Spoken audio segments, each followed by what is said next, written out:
Okay, Bismillahirrahmanirrahim. Assalamualaikum warahmatullahi wabarakatuh. Good morning, everyone. We are delighted and grateful to everyone who came to see us present our group presentation today. We are from Group 1. We'll explain our topic to fulfill this semester assignment. The topic is character and characterization, one of the intrinsic elements of prose. Before starting the presentation, I have to introduce my group. My partner, Muhammad Rehan Ramadan, student with student ID number J1A021 and 023. Arif Imam Said with student ID number J1A021 and 027. And myself, Muhammad Riandra, with student ID number J1A021 and 035. The result of our discussion forms several subtopics. Of course, we will explain each of them. The first one is what is character and characterization. The second one is character traits. The third one is how author disclose character. And the last one is type of character. So first we are going to start learning about the description of character and characterization. What is character and characterization? A character is a person, an animal, or imaginary creature that takes part in the action of a literary work, while the characterization is the process by which the author reveals the personality of the literary work. The purpose of the characterization is to build a relationship between the story and the reader. The characters are presented by the author through the depiction of action, conversation, description, reaction, inner thought, and reflection, and also through the author's own interpretive commentary. The author has a message to communicate, and characterization make the character and the story believable. So that was a brief description of the character and characterization. Okay, we are going to start learning about character traits. So, what is a character trait? A character trait is a word that describes a character's personality using adjectives. Character traits can be positive or negative, based on whether or not the character is a positive or negative character. There are nearly endless possibilities for how we can describe characters. Just a few examples of positive character traits may be brave, calm, determined, honest, or responsible. And negative character traits may be annoying, bossy, lazy, mean, rude, or sneaky. All of those words describe a character's personality or someone's personality, so those will be considered character traits. A character trait is not a word that describes a character's physical appearance, so pretty, tall, young, and freckled. None of those will be considered character traits because those are talking about someone's physical appearance. Physical somebody is pretty, physical somebody is tall, or young, or freckled. So, words like this that describe a physical appearance are not character traits. Also, a character trait is not a word that describes how a character is feeling at one point in time. For example, happy, tired, scared, surprised. You may have been happy yesterday and tired. Today you may have been scared last night and surprised this morning. Those don't make your character trait because you were only feeling those things at one point in time. So this will not be words for a character trait. Now we are going to start learning about how authors disclose character. At the beginning, we already know the definition of characterization. Characterization is the process by which the author reveals the personality of the character. To do that, we need to talk about direct and indirect characterization.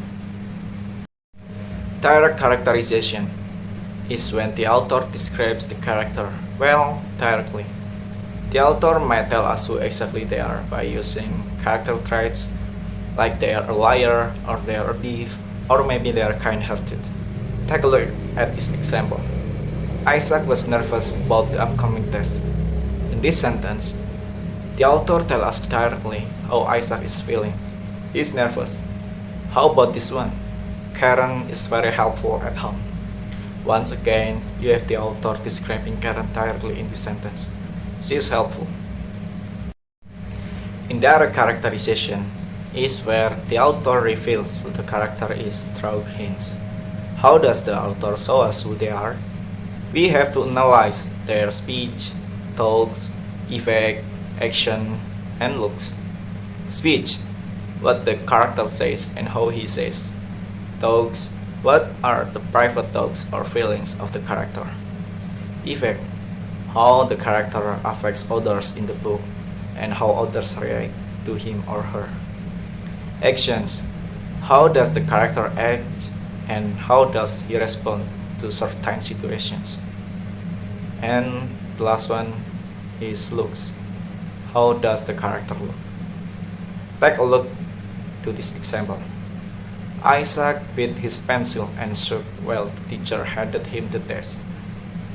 This sentence shows that Isaac was nervous through the actions he did when the teacher handed him the test. This is the author's way to show that Isaac is nervous. And this one. Mom, do you need me to water the plants tonight? Asks Karen.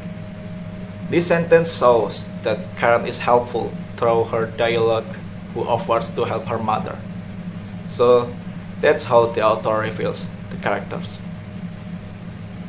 Okay, we are going to start learning about types of character. As we read, we come across many different kinds of characters. Today, we are going to learn to recognize the different types of characters. A character can be either protagonist or an antagonist. They can be either dynamic or static. They can be either round or flat. So let's learn how to differentiate all these different types of character. The protagonist. The protagonist is the main character in a story. Writers use the protagonist to drive the forward. The protagonist can be a good character, but this is not always the case. There are three main types of protagonists. The first one is a hero. The second one is an anti-hero, and the last one is a false protagonist. A hero. A heroic protagonist is the traditional good guy of the story. They try to embody strong morals and make the right decision from themselves and for the other characters. Well-known heroic protagonists from literature including Beowulf, Harry Potter, and Luke Skywalker. And there is an anti-hero. Some protagonists subvert the traditional hero trope. These are called anti-heroes. They can be either be unlikely or unwilling heroes, or in some cases villains. Even when the anti-heroes are villains, they are protagonists, rather than antagonists when they are in stories where the authors treats them as the main character, rather than the main conflict working against the main character. Famous anti-heroes protagonists including Captain Ahab from Herman Melville's Moby Dick, Severus Snape from J.K. Rowling's Harry Potter series, and Shylock from William Shakespeare's The Merchant of Venice. And then there's false protagonists. Sometimes a writer sets stories up with one character as the protagonist only, to switch focus at one point in the story, often by killing the false protagonist. This is done in order to jar or disorient the reader. Example of false protagonists including Llewellyn in Cormac McCarthy's No Country for Old Men and Marion in Robert Bloch's Psycho. The antagonist. The antagonist is the opposer of or combatant working against the protagonist or leading character's goal and creating the main conflict. The antagonist can be character or a group of characters. There are four main types of antagonists. The first one is a villain. The traditional definition of antagonist is a villain, a bad guy in the story, often working for evil purposes to destroy a heroic protagonist. While there can be villainous protagonists, villains are antagonists when they are not the main character of the story, but instead the main source of conflict for the main characters. Example of villainous protagonists including Darth Vader and Captain Hook. There's a conflict creator. An antagonist doesn't have to be a bad guy. Sometimes they are just a character whose goals are in direct conflict with the protagonist, like Mr. Darcy in Jane Austen's Pride and Prejudice, or Jefford working to arrest Valjean in Victor Hugo's Les Miserables. Then there's the inanimate forces. An antagonist doesn't have to be a human. The main antagonist can sometimes be a force, like nature. A good example of this is the sea in the Robinson Crusoe. The protagonists themselves.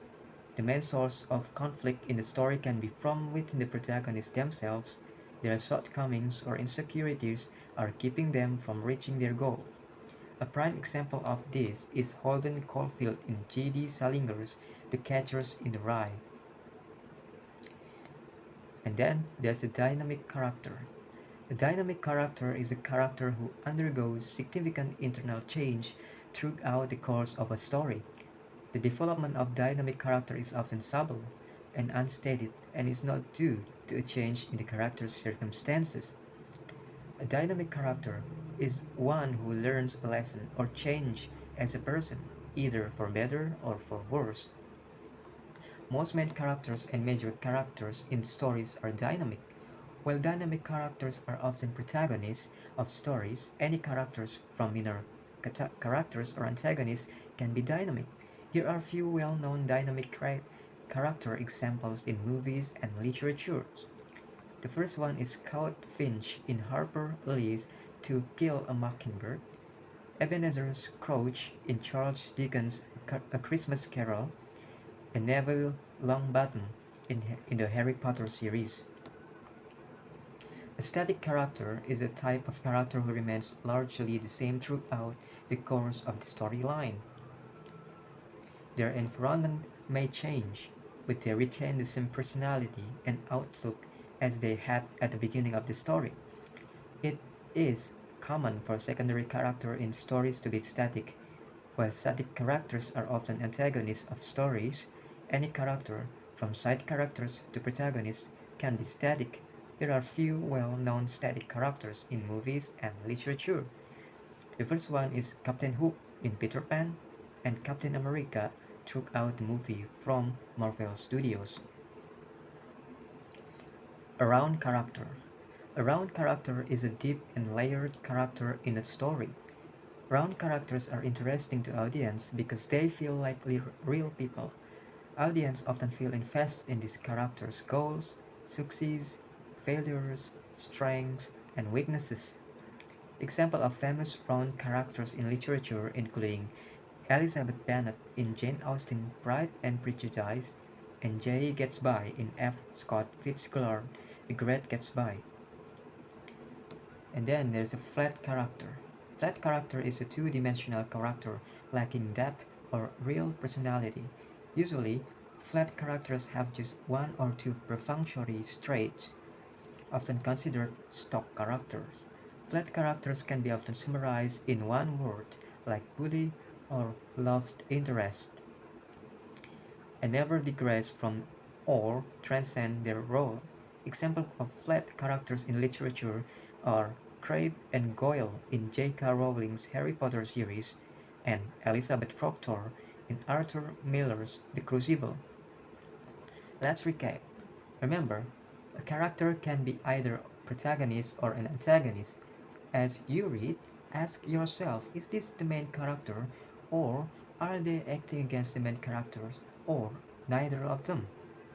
Try to determine if the character is dynamic or static. Ask yourself, did this character make an important change? If so, they are probably dynamic. If not, they are probably static. And lastly, think about whether the characters are round or flat. If the character is realistic and multi-layered, they are probably round. Whereas if they are one or two-dimensional, they are probably flat. Well, that's all from me. And we came to our last part of the presentation. That should be all the material we can deliver right now, and this is a reference attachment for the presentation of this topic. We took the presentation material from several articles and videos on YouTube. Of course, we kindly apologize for our mistake. Hope you get something from our humble presentation about character and characterization. Thank you for your attention and stay educated. We are from Group 1 kindly asked to take our leave. Wassalamualaikum warahmatullahi wabarakatuh.